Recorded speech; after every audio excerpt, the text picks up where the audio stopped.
ایران کے خلاف ایک بڑے اور تباہ کن حملے کی ڈیڈ لائن ختم ہونے سے صرف ایک گھنٹہ پہلے امریکی صدر ڈونلڈ ٹرمپ نے 2 ہفتے کی مشروط جنگ بندی پر اتفاق کر لیا۔ یہ پیش رفت بظاہر پاکستانی وزیر اعظم شہباز شریف اور فیلڈ مارشل عاصم منیر کی کوششوں اور ایران کی رضامندی کے بعد سامنے آئی ہے۔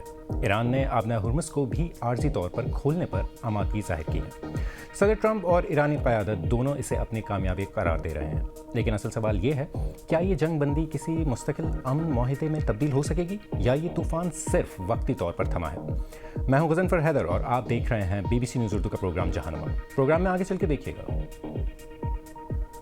ایران اور امریکہ کے درمیان جنگ بندی پر اتفاق کے باوجود اسرائیل کی لبنان پر رات گئے بمباری، جواب میں ایران نے بھی اسرائیل پر راکٹ داغے ہیں۔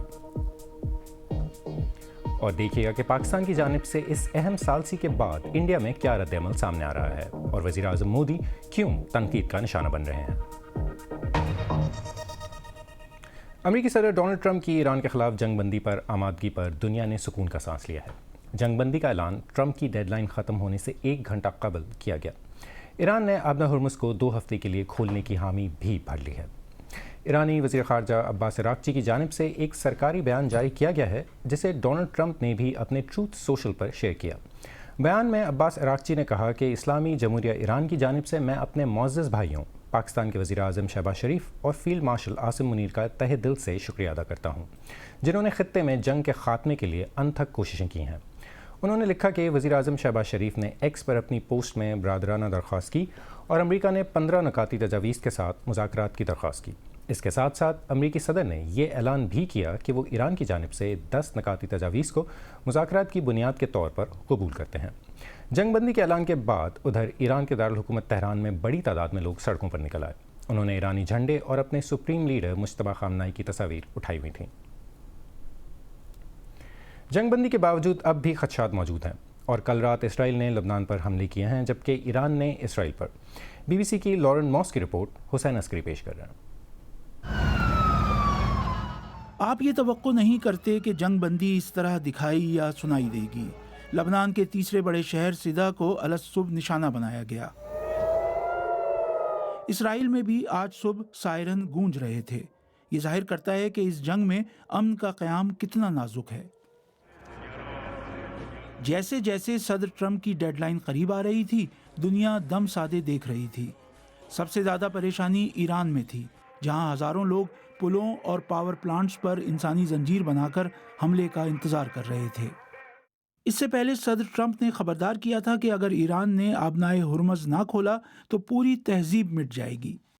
آبنہ ہرمز سے عام طور پر دنیا میں تیل کی سپلائی کا 5واں حصہ گزرتا ہے، لیکن یہ 1 مہینے سے زیادہ عرصے سے مؤثر طور پر بند ہے۔ اور ڈیڈ لائن ختم ہونے سے کچھ دیر پہلے یہ اپ ڈیٹ سامنے آئی۔ ڈونلڈ ٹرمپ نے ٹروتھ سوشل پہ ایک فوری اور مشروط 2 ہفتوں کی جنگ بندی کا اعلان کیا، لیکن الفاظ کی جنگ اب بھی جاری ہے۔ ایران اور امریکہ دونوں فتح اور اپنے مطالبات پورے ہونے کا دعویٰ کر رہے ہیں۔ جنگ بندی سے ذرا پہلے تک وائس پریزیڈنٹ JD وینس کا لہجہ دھمکی آمیز تھا۔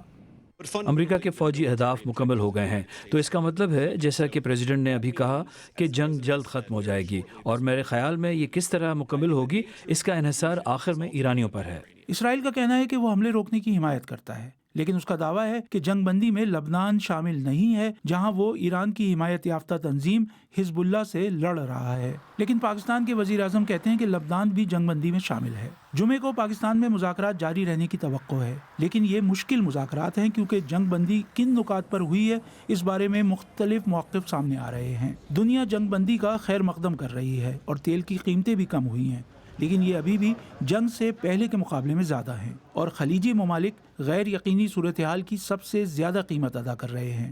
گزشتہ رات عراق کے دارالحکومت بغداد میں ایک راکٹ حملے میں کئی شہری ہلاک ہوئے ہیں۔ اس وقت بھی جوابات کے مقابلے میں سوالات زیادہ ہیں۔ اور پاکستانی حکام اس جنگ بندی پر بہت خوش ہیں اور اسے ملک کی بڑی سفارتی کامیابی قرار دے رہے ہیں۔ لیکن کل جنگ بندی سے قبل ایسا کیا ہوا جس سے یہ ممکن ہو سکا؟ تفصیل بتا رہے ہیں اسلام آباد سے نامہ نگار عمر دراز ننگیانہ۔ پاکستانی پرائم منسٹر شہباز شریف ہی تھے جنہوں نے U S president Donald Trump کی طرف سے ایران کو دی جانے والی ڈیڈ لائن کے ختم ہونے سے چند گھنٹے قبل ان سے یہ اپیل کی تھی کہ وہ اپنی ڈیڈ لائن کو تھوڑا ایکسٹینڈ کر دیں، 2 ہفتے کے لیے ایکسٹینڈ کریں، اور ایران کو بھی کہا تھا کہ وہ ان 2 ہفتوں کے دوران اسٹریٹ آف ہارموز کو کھول دے۔ تو ان چند گھنٹوں کے دوران ایسا کیا ہوا کہ امریکہ اور ایران دونوں سیز فائر کے لیے مان گئے؟ پاکستانی آفیشلز یہ کہہ رہے ہیں کہ گزشتہ کچھ روز کے دوران پاکستان سے جو لوگ بات چیت کر رہے تھے ایران کے ساتھ، وہ مسلسل ان کے ساتھ کانٹیکٹ میں تھے، اور ان کا یہ دعویٰ ہے کہ وہ بہت قریب تھے ایران کو اس بات پر راضی کرنے کے لیے کہ وہ یو ایس کے ساتھ ڈائریکٹ ٹاکس کرے اور اس مسئلے کا دیر پا حل نکالے، لیکن اسی وقت اسرائیل نے ایران کے اوپر اٹیک کیا، جس کے جواب میں ایران نے سعودی عربیہ کے اندر انرجی انفراسٹرکچر کو نشانہ بنایا۔ پاکستانی فوج اور پاکستانی حکام کی طرف سے ایران کے اس حملے کو سخت تنقید کا نشانہ بنایا گیا، لیکن اس کے بعد کچھ ہی گھنٹے بعد پاکستان کے وزیر اعظم ہی تھے جو یہ کہ اناؤنس کر رہے تھے کہ دونوں سائیڈز سیز فائر پر اگری کر گئی ہیں۔ اب پاکستان کے وزیر اعظم شہباز شریف نے امریکہ اور ایران دونوں کو مدعو کیا ہے اسلام آباد میں 10 اپریل کو، جہاں پہ انہوں نے کہا ہے کہ وہ ڈائریکٹ ٹاکس کریں۔ ان کا ایجنڈا کیا ہوگا یہ ابھی واضح نہیں ہے، لیکن ایران کی طرف سے یہ کہا جا رہا ہے کہ انہوں نے جو 10 پوائنٹ ایجنڈا پروپوزل ابھی امریکہ کے ساتھ شیئر کیا تھا اسی کے ارد گرد بات چیت ہوگی، لیکن یہ ابھی کنفرم نہیں ہے۔ آنے والے چند گھنٹوں میں شاید اس کے اوپر مزید کلیئرٹی آئے گی کہ ایجنڈا کیا ہوگا اور دونوں طرف سے جو ڈیلیگیشنز ہوں گے ان کو کون لیڈ کر رہا ہوگا۔ پاکستان کے ان اقدامات اور جنگ بندی پر انڈیا میں کیا رد عمل ہے، اس کی تفصیل بتائی دلی سے ہمیں نامہ نگار شکیل اختر نے۔ انڈیا نے ایران کے خلاف امریکہ اور اسرائیل کی جنگ میں 2 ہفتے کی جنگ بندی کا خیر مقدم کیا ہے۔ انڈیا کی وزارت خارجہ کی طرف سے جاری کیے گئے ایک بیان میں کہا گیا ہے کہ ہم جنگ بندی کے فیصلے کا خیر مقدم کرتے ہیں۔ ہمیں امید ہے کہ اس سے مغربی ایشیا میں دیرپا امن کے قیام میں مدد ملے گی۔ جیسا کہ ہم پہلے سے کہتے آئے ہیں کہ موجودہ جنگ کو ختم کرنے کے لیے جنگ بندی، مذاکرات اور سفارتکاری ناگزیر ہے۔ اس بیان میں مزید کہا گیا ہے کہ اس جنگ سے اب تک بہت زیادہ تباہی ہو چکی ہے۔ اس نے عالمی سطح پر تیل اور انرجی کی سپلائی اور تجارتی نظام کو درہم برہم کر دیا ہے۔ انڈیا یہ امید کرتا ہے کہ آبنائے ہرموز سے تجارتی جہاز اور تیل کے ٹینکر مکمل آزادی کے ساتھ آ جا سکیں گے۔ اس بیان میں جنگ بندی کرانے اور ثالثی کی پاکستان کی کوششوں کا کوئی ذکر نہیں ہے۔ اس سے قبل پاکستان جب امریکہ اور ایران کے درمیان ثالث کے طور پر ابھر کر سامنے آیا تھا تو انڈیا کی اپوزیشن جماعتوں نے اسے ملک کے لیے ایک سفارتی دھچکا قرار دیا تھا۔ وزیر خارجہ ایس جے شنکر نے اپوزیشن رہنماؤں سے ایک ملاقات میں پاکستان کی ثالثی کے بارے میں پوچھے جانے پر کہا تھا کہ انڈیا دلال یا بروکر ملک نہیں بننا چاہتا۔ اس وقت پاکستان نے جے شنکر کے اس بیان کو ان کی جھنجھلاہٹ سے منسوب کیا تھا۔ انڈیا کی اپوزیشن جماعتوں اور کئی سابق سفارتکاروں نے بھی جنگ بندی کی ستائش کی ہے، لیکن ساتھ ہی ان کا یہ بھی کہنا ہے کہ انڈیا اس جنگ میں مصالحت کے لیے اہم کردار ادا کر سکتا تھا، لیکن اس نے اپنی موجودہ پالیسیوں کے سبب ایک اچھا سفارتی موقع کھو دیا ہے۔ اس دوران رائٹرز خبر رساں ایجنسی نے خبر دی ہے کہ 7 سال میں پہلی بار ایران سے خریدا ہوا تیل ایک ٹینکر کے ذریعے اس ہفتے انڈیا پہنچ رہا ہے۔ اور اب ایک نظر ڈالتے ہیں دیگر اہم عالمی خبروں پر۔ تائیوان کی حزب اختلاف کی سربراہ نے اپنے دورہ چین کے دوران کہا ہے کہ وہ امن کے بیچ بونے کی امید لے کر آئی ہیں۔ چینگ لی ون، جو بیجنگ کے ساتھ قریبی تعلقات رکھنے کی حامی ہے، کا کہنا تھا کہ وہ اپنی جماعت کے بانی کے چین کے ساتھ الحاق کے خواب کو تعبیر کرنے کا عہد کرتی ہیں۔ تائیوان کی حکمراں جماعت ان پر چین کے سامنے گھٹنے ٹیکنے کا الزام عائد کرتی ہے۔ مصنوعی ذہانت یا اے آئی پر کام کرنے والی کمپنی اینتھروپک نے بڑی ٹیک کمپنیوں کے ساتھ مل کر سائبر سیکیورٹی کا ایک نیا پروجیکٹ شروع کیا ہے۔ یہ اقدام ان کے ہر بڑے آپریٹنگ سسٹم میں نقائص سامنے آنے کے بعد کیا گیا ہے۔ کمپنی کا کہنا ہے کہ ان کا نیا ماڈل کلاؤڈ میتھس پریویو نے انکشاف کیا ہے کہ مصنوعی ذہانت سافٹ ویئرز میں نقائص کا پتہ لگانے میں سب سے آگے نکل گئی ہے۔ اینتھروپک نے یہ معلومات گوگل، ایمیزون اور ایپل سمیت اپنی شراکت دار کمپنیوں کو دی ہیں تاکہ دفاع کے شعبے کو مضبوط بنایا جا سکے۔ جنوبی کوریا کی فوج نے کہا ہے کہ شمالی کوریا نے بحیرہ جاپان کی جانب 2 مرتبہ درمیانے فاصلے تک مار کرنے والے متعدد بیلسٹک میزائل داغے ہیں۔ گزشتہ روز سیول نے جنوری میں پیش آنے والے اس واقعے پر افسوس کا اظہار کیا تھا جب ایک سویلین ڈرون نارتھ کوریا میں داخل ہو گیا تھا۔ تجزیہ کاروں کے نزدیک میزائل فائر کرنے کا مقصد جنوبی کوریا کی امن کی کوششوں کو نظر انداز کرنا ہے۔ ایران جنگ میں عارضی سیز فائر کا دنیا نے خیر مقدم کیا ہے اور پاکستان کے کردار کو سراہا ہے۔ آج ٹرینڈنگ میں اسی پہ بات کریں گے۔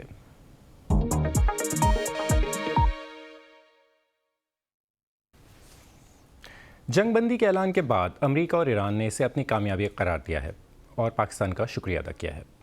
نیوزی لینڈ کے وزیر خارجہ ونسٹن پیٹرز نے ایکس پر لکھا کہ ہم پاکستان، ترکی اور مصر سمیت دیگر ممالک کی ان کوششوں کے شکر گزار ہیں جو اس بحران کے حل کے لیے کی جا رہی ہیں۔ جرمنی کے چانسلر فریڈرک مرز نے کہا کہ ہم پاکستان کی ثالثی پر شکریہ ادا کرتے ہیں۔ اب مقصد یہ ہے کہ جنگ کا مستقل خاتمہ مذاکرات کے ذریعے یقینی بنایا جائے۔ یورپی کمیشن کی صدر یورسولا وان ڈر نے کہا کہ یہ کشیدگی کم کرنے کے لیے نہایت ضروری پیش رفت ہے۔ میں پاکستان کی ثالثی پر شکریہ ادا کرتی ہوں، جبکہ ترکی کی وزارت خارجہ نے اس بات پر زور دیا کہ جنگ بندی پر مکمل طور پر عمل درآمد کیا جائے اور تمام فریق معاہدے کی پابندی کریں۔ چین، جاپان، انڈونیشیا اور ملیشیا سمیت کئی ممالک نے بھی اس پیش رفت کا خیر مقدم کیا ہے اور زور دیا ہے کہ اس معاہدے پر مکمل عمل کیا جائے۔